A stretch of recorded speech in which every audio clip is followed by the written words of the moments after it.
Hello friends, मैं ये निरूपमा प्रश्न स्कूल से। आज हम देखेंगे कक्षा 9वीं का जो छठा चैप्टर है, मेरी बीमारी श्यामा नहीं। तो सबसे पहले हम लेखक का परिचय से शुरुआत करें। लेखक कौन है? उनके हरिवंश राय बच्चन, जन्म सन 1907, निधन 2003। जो एक छायावादोत्तर कवि है। मैंने उनके पॉइंट देखे तो क्या लगे? छायावादोत्तर कवि, एक प्राध्यापक, आकाशवाणी में सरकारी सेवा में हिंदी विशेषज्ञ, राष्ट्रपति द्वारा राज्यसभा के सदस्य, मधुशाला, मधुबाला, मधु कलश के रचयिता और सोवियत लैंड साहित्य अकादमी, पद्म विभूषण जैसे पुरस्कार मिले हुए हैं। ठीक है, अब विस्तार से बात करें तो हरिवंश राय बच्चन जो है, जो कि देखें तो उनका मूल नाम, मूल जो उनकी सरनेम है वो बच्चन नहीं है, वो श्रीवास्तव है। हरिवंश राय श्रीवास्तव है, हालांकि उनके पिता द्वारा है। उसे बच्चन कहकर जब वो छोटे थे तब वो बुलाया जाता है, तो जिनके कारण उनकी सरनेम उसके बाद बड़े होने के बाद बच्चन उन्होंने अपना लिया। इस तरह हरिवंश राय बच्चन जो कि अपनी एकमात्र यदि कृति करें, कौन सी कि मधुशाला, उनकी यह मधुशाला नामक जो कृति है वो एक कृति से वो अमर होते हैं। हालांकि छायावादोत्तर कवि के रूप में उनका समावेश होता है। उन्होंने कई सारे काव्य संग्रहों का निर्माण किया हुआ है, कई काव्य उन्होंने लिखे हुए हैं। तो इस तरह विपुल मात्रा में साहित्य सृजन भी किया हुआ है। वह दिल्ली विश्वविद्यालय है, वहां पर भी है रहकर उन्होंने तो इलाहाबाद, दिल्ली में पर इलाहाबाद की बात करें तो इलाहाबाद विश्वविद्यालय है, वहां पर रहकर उन्होंने प्राध्यापक का कार्य भी कहा है। दिल्ली में तो वो हिंदी विभाग के अध्यक्ष के रूप में, विशेषज्ञ के रूप में उन्होंने काम किया हुआ है। इसके अलावा आकाशवाणी के भी 1-2 केंद्र के अंदर उन्होंने अपनी सेवाएं दी है, सरकारी सेवाओं में भी लगे हुए हैं। और यही सब उनकी बातों को ध्यान में रखकर, उनके गुणों को देखकर है राष्ट्रपति के द्वारा भी उसे राज्यसभा का सदस्य है बनाया गया है। जिनमें देखें तो उनकी रचनाओं में मुख्य मधुशाला है, उनसे वो काफी प्रसिद्धि मिली है, क्योंकि उन्होंने जो रचनाएं दी उनमें से मधुशाला को लेकर कई बार कवि गोष्ठियां होती रहती थी, कवि सम्मेलन होते थे, तो उसमें अधिक मात्रा में लोग उमड़ते थे। वो मधुशाला के कारण वो उनकी कीर्ति का स्तंभ है। फिर मधुबाला, मधु कलश जैसे भी उन्होंने काव्य संग्रह है वो दिए हुए। इन सभी कारणों को लेकर, उनके यह सेवाओं को लेकर, उनकी रचनाओं को लेकर है जो सोवियत लैंड पुरस्कार, साहित्य अकादमी पुरस्कार और भारत सरकार द्वारा पद्म विभूषण अवार्ड है वो भी उसे मिला हुआ है। तो इसी तरह अब हम यहाँ पाठ के बारे में बात करें कि मेरी बीमारी श्यामा नहीं, वो क्या है? एक उनकी आत्मकथा है, उनका यह एक भाग है कि हरिवंश राय बच्चन द्वारा जो आत्मकथा लिखी गई है वो 4 भागों में विभाजित है। 4 अलग अलग खंड है उसके, और उनमें से पहला भाग जो है, क्या भूलू का क्या याद करूं, कौन सा? क्या भूलू क्या याद करूं।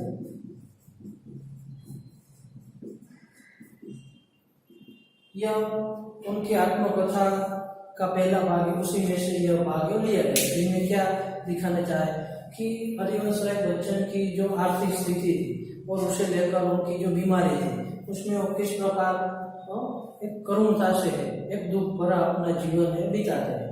उसी बात को लेकर यहाँ पूरा यह आत्मकथा है वो दिया गया है। देखें तो इस तरह हम पाठ के बारे में भी चर्चा करते हैं।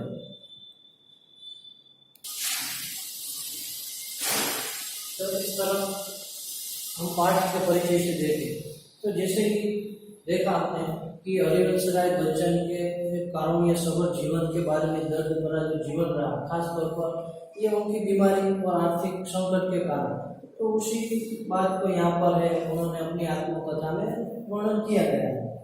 देखें तो सबसे पहले वो जब बीमारी आती थी उसमें, तो बीमारी को लेकर है वो थोड़े विचारहीन रहते, यानी कि देखें तो बीमारी को अपने ऊपर हावी नहीं होने देते। वो गांधी जी के विचारों के साथ अपने विचार को जोड़ते थे, कहते थे कि जिस प्रकार गांधी जी कहते कि बीमार होना तो एक अपराध है, तो हरिवंश राय बच्चन ने वो उस विचार को और आगे ले जाते कहते हैं कि यदि बीमार होना अपराध है तो अपराध होने पर हमें दंड भी मिलना चाहिए। इसलिए क्या करते हैं कि आमतौर पर जो सर्दी जुकाम खांसी सिर दर्द जितनी थोड़ी सी बीमारी हो तो कुछ दिनों में तो अपने आप से और ज्यादा काम करवाओ। यहाँ तक कि वो कई काम है वो कहते हैं कि मैं इस काम ऐसी बीमारी को लेकर है उस काम को नहीं छोड़ता, उसके बजाय उस काम को तेजी से और ज्यादा काम करने के लिए अपने आप से कोशिश करवाता। तो इस तरह बीमारी के बारे में उनके जो विचार थे वो बहुत ही अलग थे। सभी से यदि बात करें तो गांधी जी के साथ उनके विचार मिलते थे और इसीलिए उन्होंने उदाहरण ये किपलिंग जो कि एक विदेशी लेखक है उनका उदाहरण लेकर वो कहते हैं कि जिस तरह किपलिंग ने उन्होंने अपने आत्मकथा में कहा है कि मैंने अधिकतर जो कहानियां लिखी है उनमें से जो प्रचलित हुई कहानियां हैं वो तो मैंने अपने एक बुखार के वक्त लिखी और कहते हैं मैं उस वक्त और ज्यादा अच्छी तरीके से लिख सकता हूँ।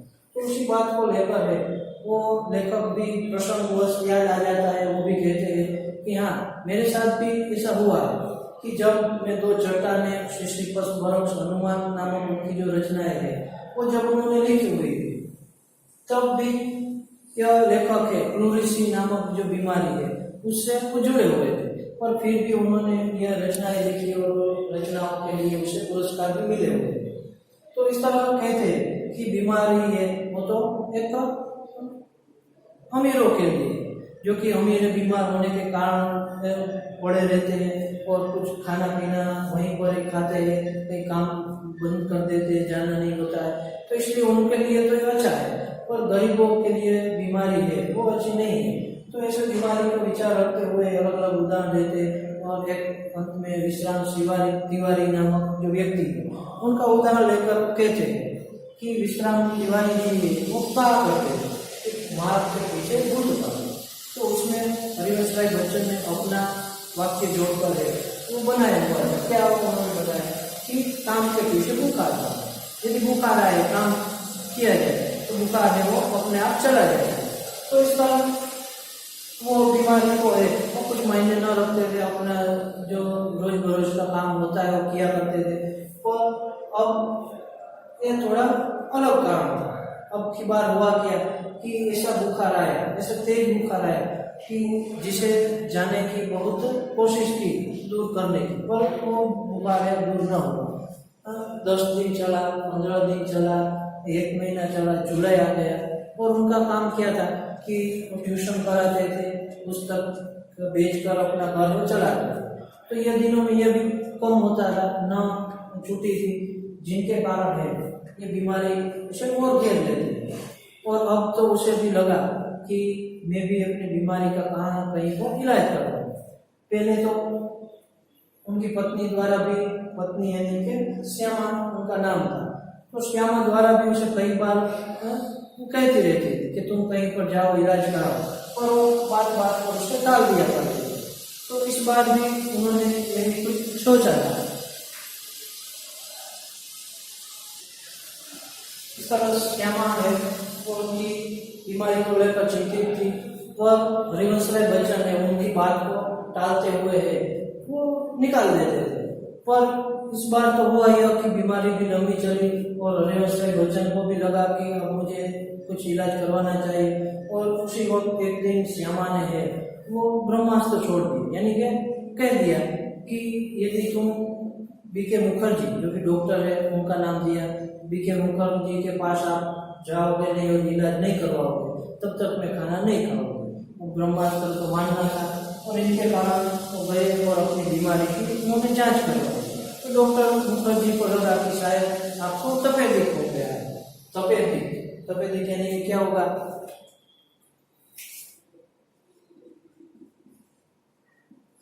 तपेदिक का है, क्षय का है या तो टीबी का है, वो एक ही होता है। उसे कौन सी बीमारी हो गई थी, क्षय की, टीबी की, तपेदिक। तो यह विश्राम बीके मुखर्जी है उन्होंने नुस्खा लिख दिया और साथ में आराम करने की हिदायत दे दी कि आप ये दवाई लीजिएगा और आराम कीजिएगा। तो पर उसमें सबसे बड़ी बात थी कि वो उस बीमारी को कैसे झेलेंगे। और जब वो यह बात है घर वालों को पता चलती है, वो पहले तो खुद अपने मन में है वो सोचने लगते हैं, तो क्या मैं इतने दिनों तक ही आया था, क्या मेरा यही जीवन था, मैं यही थोड़ा गाना गुनगुनाने के लिए आया था, क्या श्यामा के जीवन में विधवापन ही लिखा है। इस तरह के अलग अलग प्रश्न है वो उनके दिमाग में घूमने लगते हैं। फिर जब ये बात घर के सदस्य को पता लगती है तो घर के सदस्य है वो भी आश्चर्यचकित हो जाते हैं, उसे भी दुख होता है। तो उनका भाई शालिग्राम नामक उनका जो भाई था, उनकी तनख्वाह इतनी न थी, उनकी तनख्वाह से घर चल सके। पिताजी का और माता है वो भी दुखी थे, उनके पास भी ज्यादा पैसे न थे, और उनकी ट्यूशन है, स्कूल है, वो भी अब जा नहीं सकते थे बीमारी के बाद। तो फिर भी है श्यामा उनका साथ देती है और उनके साथ रहकर यह अपना एक पत्नीत्व है, पत्नी व्रता है, वो निभाने की कोशिश करती है। तो इस तरह इन सभी कारणों को लेकर हरिवंश राय बच्चन का घर है वो बीमारी के कारण आर्थिक संकट में आने लगता है। देखते कि क्या हुआ कि इनके परिवार में कई आर्थिक संकट है वो देखने को मिलेंगे। तो ऐसे कई आर्थिक संकटों में एक तो यह था कि बीमारी के कारण उनकी स्कूल है, ट्यूशन है और साथ में पुस्तकों की बिक्री जो है वो बंद हो जाती है, जिनके कारण क्या होता है कि आर्थिक संकट होता है। इसके अलावा ट्रैक्ट सोसाइटी के पास से भी उन्होंने 400 और 100 रुपये करीब अपने दोस्त को से, तो इस तरह 500 जितने रुपये है उन्होंने लिए हुए थे, जिनके कारण क्या होता है कि वो बीमारी की दवाइयाँ जो कुछ उनके बचे कुछ पैसे थे, रुपये थे, तो उनसे वो दवाइयाँ भी लेते थे और चारपाई पर लेट जाते, सारा काम छोड़ देते, जिनके कारण है वो विचारों में खो जाते हैं कि जब तक काम था तब तक तो काम में रहते थे, पर अब काम नहीं रहा तो दुख झेलने के अलावा कुछ काम ही नहीं बचा। इनके कारण उनमें विचारों की गति है और तेज हो जाती है और ये धीरे धीरे उनको ये चिंता है वो सताने लगती है कि मैं कर्जा कैसे चुकाऊंगा। और इनके कारण यह उनका चेहरा देखकर श्यामा है वो पहचान लेती है। श्यामा मानो उनका एक पारदर्शी दर्पण थी, दर्पण यानी कि एक आईना कि आईने में जिस तरह हमारा मुख देखता है, तो इसी तरह श्यामा है हरिवंश राय बच्चन को देखकर है वो पहचान लेती है कुछ न कुछ बातों को लेकर ये दुखी है, चिंतित है। तो इसी तरह क्या करती है, श्यामा उसे साथ देती है, कहती है कि आप इस तरह ही चिंता करते रहोगे, दुखी रहोगे तो दवाइयाँ क्या असर करेंगी। और इनके कारण जब वो टालने की कोशिश करते हैं तो अंत में कहती है कि आप मुझे बता दो, आपकी चिंता में दूर करूंगी, आपका जो कुछ कर्जा है वो मैं चुका दूंगी, आपके मरने के बाद भी हो तो मैं चुका सकती हूँ। तो इस तरह वो श्यामा है उनका पूरा साथ मिलता है और तब बच्चन जी है वो अपने आप थोड़ा अंदर से हिम्मत मिलती है और वो सोचने लगते हैं। तो इसी तरह कई सारे आर्थिक संकट और अंत में श्यामा का साथ भी है वो प्राप्त करते हैं। तो इस तरह श्यामा के साथ मिलने के बाद हम देखें तो हरिवंश राय बच्चन में भी है वो हिम्मत आ जाती है कि वो सोचने लगते हैं कि मेरी पत्नी उनके पास कुछ न होते हुए भी वो मेरा साथ देने का प्रयत्न करती है, मेरी सारी चिंताएं मेरा सारा दुख है दूर करने की बात करती है, तो मैं क्या उनके लिए अपना जीवन नहीं जी सकता। और इनके कारण अंदर से ही उसे हिम्मत मिलती है और फिर वो सोचने लगते हैं कि अब तो मुझे किसी न किसी प्रकार से बीमारी से पीछा छुड़ाना जुड़ जाना है। इनके कारण वो श्यामा के लिए अपने जीवन को जीने के लिए हिम्मत इकट्ठा करता है, सोचते हैं कि अब तो वो किसी न किसी प्रकार से उनका दूर करूँ। हालांकि पिताजी ने भी घर बेचकर भी इलाज कराने की बात की थी, पर वो हाथ लगाना नहीं चाहते थे क्योंकि वो उनके बुढ़ापे की एकमात्र वो सहारा था और वो भी न रहे तो किस काम का, इसलिए वो बेचना नहीं चाहते थे। शालिग्राम की तनख्वाह थी नहीं उतनी कि इनका उपचार हो सके, घर चल सके, घर चलता था और पत्नी से भी तो ज्यादा आशा रख नहीं सकते। तो इनके कारण खुद तैयार होते हैं और फिर उसे लगा कि चलो तो मैं डॉक्टर बीके मुखर्जी के पास जाकर इनका कुछ इलाज करवा हूँ। और हिम्मत जुटाकर डॉक्टर बीके मुखर्जी के पास जाकर जैसे ही बीमारी के इलाज की बात करते तो उन्होंने तो बहुत महंगा इलाज बताया जो कि हरिवंश राय के पुत्र की बात न थी, इसलिए उन्होंने वहाँ कह दिया कि आपका इलाज तो महंगा है। तो अभी के मुखर्जी भी मुंहफट स्वभाव के थे, सीधे ही बोल देते। तो कहते हैं कि यदि बीमारी के लिए पैसे नहीं है इलाज करवाने के तो जाओ मरो। और इनके कारण हरिवंश राय बच्चन को है वो बल मिला। वो कहते हैं कि जीवन में मुझे चुनौतियों से ही बल मिला। किस प्रकार यदि उन्होंने कहा होता कि ये इलाज कर लो, वो कर लो, ठीक हो जाए, तो मुझे कुछ ना इनको बल मिलता। पर उसने कहा कि जाओ मरो, उनके जाओ मरो शब्द से उनको इतना बल मिला कि वो उस चुनौती को पार करने में लग जाते हैं। तो इस तरह कहते जीवन में चुनौतियों से बल मिला। और इसके बाद वो मुक्ता प्रसाद जी के पास जाते हैं। और जैसे ही मुक्ता प्रसाद जी के पास गए तो उन्होंने लोही कुने का उपचार बताया। उसमें क्या था कि एक तो स्विच बात लेना, ठंडे पानी में रहना था। हालांकि एलोपैथी के उपचार में देखे तो वो बहुत महंगा था, जिनके कारण वो उससे नहीं हो सकता था। महंगी दवाइयाँ थी और साथ में इंडा, मांस वगैरह जो थे, दूध वो खाना था जो उसके बूते की बात न थी। इनके कारण यह मुक्ता प्रसाद जी का पुणे का उपचार उसे पसंद आया, जिसमें चिकना मना, ऐसी दवाइयों का भी कम खर्च था, साथ में गेहूं चने जैसे घर की चीजों से यह बीमारी को दूर कर सकते, ऐसा उपचार था। तो लोही पुणे का उपचार है वो पसंद करते, वो उपचार लेना शुरू कर देते। और इसके बाद देखा तो श्यामा ने उनका बहुत साथ दिया, हर वक्त उनके पास रहती, उनकी प्रत्येक बातों का ख्याल रखती, कोई भी चिंता उसके ऊपर न आने देती। और जिनके कारण अंत में इस श्यामा ने जो कुछ भी उनकी चिंता के साथ दिया वो सारा साथ में सफल हुआ। और होते होते यह हरिवंश राय बच्चन जो है वो स्वस्थ होते गए, धीरे धीरे होते होते ठीक होते गए। और उनकी कीमत है उस श्यामा को बहुत भारी चुकानी पड़ी। क्या हुआ कि 15 अप्रैल 1936 को श्यामा जो है, हरिवंश राय बच्चन जो है, वो तो ठीक हो गए।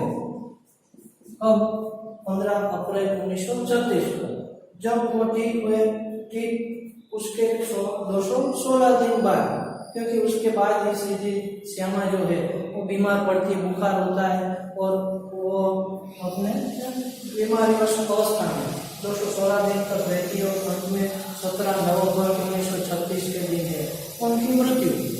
तो इस तरह कि श्यामा ने बच्चन जी की बीमारी में बहुत अपने आप को दिया, बहुत मेहनत की, बहुत चिंता को दूर करने की बात को दूर किया। उसी तरह बच्चन जी ने भी श्यामा की बीमारी में है बहुत साथ दिया, उनको अपने साथ, उनके साथ चलने के लिए तैयार थे। और श्यामा जिस तरह स्वस्ति पंथा बनकर रही, यानी कि पति के पीछे पीछे चलने वाली स्त्री, वो स्वस्ति पंथा। तो इसी तरह इससे बच्चन जी ने भी कोशिश की, मैं भी उसकी बीमारी को ठीक कर सकूं। और वो अंत में सफल न हुए और श्यामा की मृत्यु हो जाती है। तो यही परम दुख भरी उनकी कथा है, वो की गई है।